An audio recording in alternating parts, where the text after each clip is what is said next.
The Soybean School on RealAgriculture.com is brought to you by High Stick NT, Cruiser Max Beans, and Pride Seeds.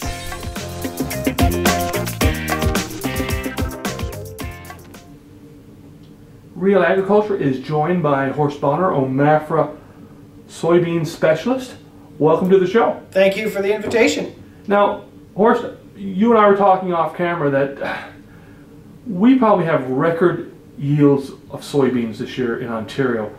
How surprised are you by that? Well, as a general statement, I'm very surprised, right? Because you remember it was such a dry growing season for such a long period that we were pretty concerned that, you know, soybeans like moisture and heat, especially during those key growing stages, right? So, but just so we're clear here, I think it's fair to say that there's a huge range, right? I mean, in some of those really tough areas that just didn't seem to catch any real rain, there were yields under 20 bushels, right? But on the other extreme, for those guys who caught a few good showers, there are reports of over 80 bushels an acre, which is just incredible. And small plots, we've had some over 100 bushels an acre, which I didn't even think was possible, to be honest with you, in this province. So where does the number come in?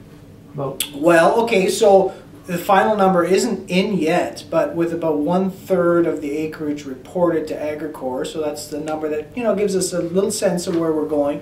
It's sitting at 49 bushels, which, you know, 46 is the best we've ever had. Now, the 49 I expect to slip as more acreage comes in, but, you know, even if we end up at 47, it'll still be a record high yield, which is astounding on average, right?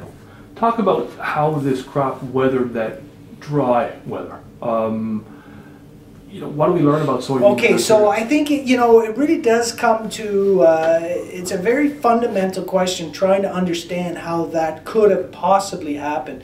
And first of all, I would say most of the crop was planted in relatively good time and in dry conditions, which is going to make a huge difference in the long run because it pushes the roots down, right?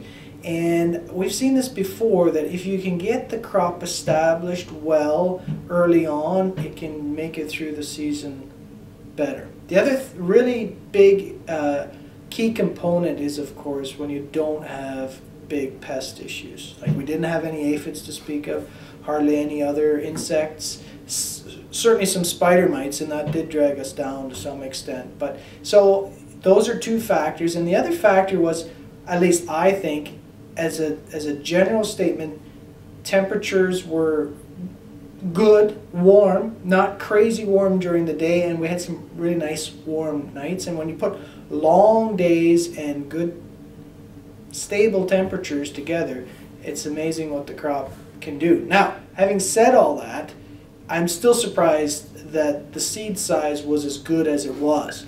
And I think, you know, when you look at the trials as well, for those who planted short day beans early, the yield wasn't there. But if you planted longer day beans early, there was extra yield there. And that goes to show that, you know, those rains came in time for the longer maturing beans to fill the seed size and to still put on more pods.